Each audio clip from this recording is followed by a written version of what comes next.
بالماضي كان يتابع برامج اكتشاف المواهب، وأحياناً كان يثني على أداء أدوار لجان التحكيمية، وأوقات تانية كان ينتقدها.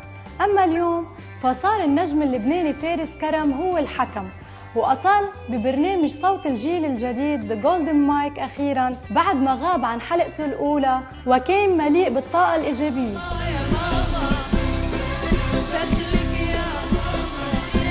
دخيل الماما والبابا وخاله وخالته. جمعت الكيمياء بين فارس وبين العنصر النسائي الوحيد باللجنة أسماء المنور، وبين النجم الإماراتي فايز السعيد، وما وفر فارس أي فرصة ليمزح مع وائل كفوري ضيف الحلقة الماضية من البرنامج بالكواليس. بيقولها تجاربه التحكيمية كان فارس عادل ومنصف بآرائه، واسم الله عليك اسم الله عليك اسم الله عليك. غازل المشتركات ومزح معهم، بكفي عم تغني غنية لوائل قدام وائل، واقتصرت ملاحظاته القاسية على تقنيات الصوت. وعن الشيء اللي بيبحث عنه بالمشتركين بيقول اللي بينجح هو الشخصية بالصوت والكاركتر.